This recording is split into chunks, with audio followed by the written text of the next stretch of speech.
Alright, welcome back. So for this video, I'm going to be taking off the front bumper, taking off the radiator support, because we're going to be doing the timing chain on this. And I've never done it before, so it's going to be an experience. But I do have all my printed out manuals on how to do it. I have all my tools. I think I'm missing one, but it should be okay without it. So I got the special tools. I got a new cover, sealant, all my bolts, the tensioners, everything, the chains, lower chain, the guides, I think just some more bolts. And this is all from ECS Tuning. I bought some stuff from them before, like a clutch and everything, and I put that in my Audi TT. I ended up getting wrecked a week later, but yeah. And then I also have a 5 to 80 foot-pounds torque wrench, just because I know I'm gonna have to start torquing. And yeah, so we're gonna get into that. First, we're gonna take this off and get everything rolling. And if you haven't seen my brake video, go check out how I painted my brakes. They look really cool. It's been a couple weeks and they're still holding up good, so go check that out.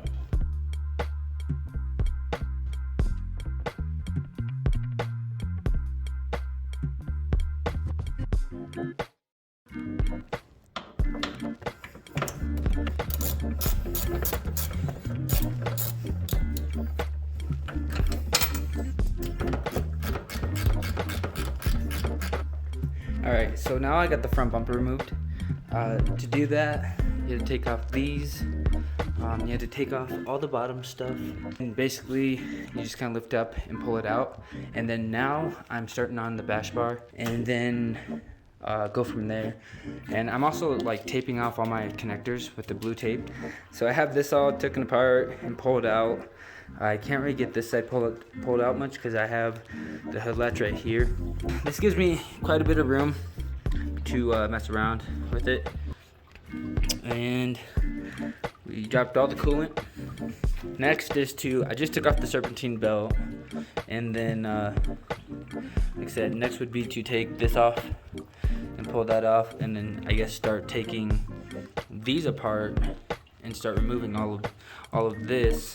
So I got the top off and I got this off and everything. So I was taking all my bolts out. Well, I didn't see that this one was stripped. So what I had to do was end up using one of these. Basically like put it in reverse, and then it catches and then it reverses the bolt out. And after a couple tries, I actually got it out. After trying to find top dead center for like, I don't know, 30-40 minutes now, which is a pain in the, anyways. So I was trying to line up these blue ones, just like anything else, but it makes sense too now. So there are these orange ones that are like painted, like they're not like original, they're like painted over, which that matches up with those two dots. And then I also, before I took this cover off, I was supposed to find top dead center with just this top one off, but I took them both off not knowing. So then I put the new one on, and I ended up marking my top dead center spot. These are, and those are the top dead center notches. So anyways, I got that all lined up and matched up, and that's what I'm gonna call is top dead center. And when I come over here, so as you can see, this one is lined up right, and so is this bottom one. They're lined up right, but the chains don't line up at all like they should. And then over here, see where that white dot is? That white dot is supposed to be facing up towards this bolt over here, kind of. So that means that's off already. There was nothing on the Carfax about it like having timing done or anything. So I got the top off, top timing chains off. The two marks are good. Got those on. Coming down here. So I got that set. The bottom one is set. And the thing about this one is this is supposed to be the mark that's up here. But whoever messed with this before didn't put it back right. So this little dot right here means that the balancing shaft is in the right position. This isn't in the right position though. So this is now my new indicator, and that's supposed to be up there anyways.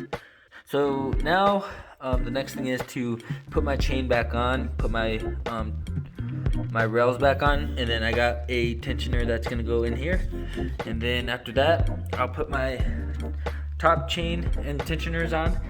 And another thing I wanted to show was this timing chain. So this is the new one that has the 2 indicators right here, and then the lower indicator, and then here's my lower one with the new ones. So I do have these 2 rails for the lower one, but I don't think they sent me this one because I don't have this as a new one. I'm gonna have to reuse this one, which should be okay. So there's the old one on the right and the new one on the left. So going down, as you can see, I guess we did have a little bit of chain stretch, and that was what caused my car to idle a little bit funny. I got my cam chain in with all the chain rails and the new tensioner, which is actually a lot better because the other one was sticking out so far from the chain stretch and all that. So that's good. Everything lines up. I got everything marked. I got this back on for the oil pump, and I cleaned this all off, got all the sealant off, so I'm gonna start putting that back on. And I also put these on. These are all like 9 newton meters and 23. Got this in here. Nice. That right there's a goal. So I ended up going to AutoZone to get me some more oil for the car for when I fill up, and I seen that beauty. So pretty cool. So now that's the next day. This should all be good and sealed up. It only takes about 30 minutes. And I got the dipstick. Of course it doesn't have a dipstick, but you can actually put one in there if you get an aftermarket one. I got that back on. Got my belt back on. I got that back on. So I got to start plugging a couple of these wires back up. Now that I got the radiator support on and everything's tightened up, and I had to use a jack to kind of lift this up to align the bolts with the old bolt marks. Got my intercooler piping on. Now I just got to put my bash bar back on. So the coolant's not even the same or the right coolant. I actually bought these at Audi, but these ones I bought at AutoZone. They're about the same thing, so they can be mixed. I only use distilled water. You don't want to use anything with minerals, but so I have 5 of those just to completely flush this out. So I just remembered, if you pour water in the coolant reservoir and like kind of let it circulate through the motor, because you also have like a little pump over here that goes to the turbo to cool the turbo off when the car's off. So I got to get all that orange coolant out so that it doesn't mix and gel up in there, because then that would be really bad. All right, so I'm about to put some oil in. And what I'm doing is the 5W40. It's for the Audis, or the 50200. And I got it from AutoZone for like $8 a quart. You need about 5 of them. So I'm gonna put that in, start the car up.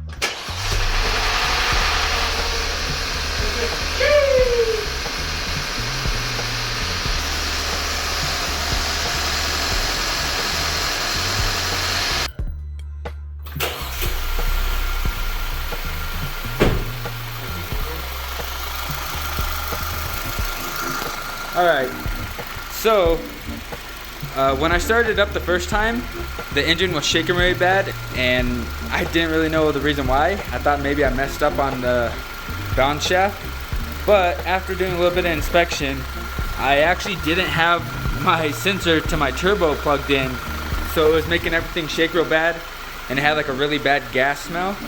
So that was fixed, and so everything's okay. I'm happy about it. Now I just gotta do the coolant. And after I do the coolant, it's about done. I just gotta button everything up and then go take it for a ride.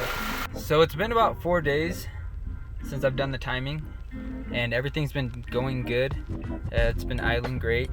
Temp's been good since I switched it out. So I'm gonna end the video with a little launch.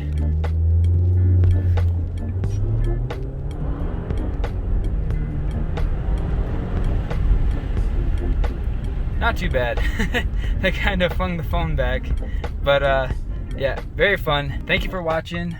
Like and subscribe if you like my content with the Audi and everything. And And thank you. I appreciate for watching.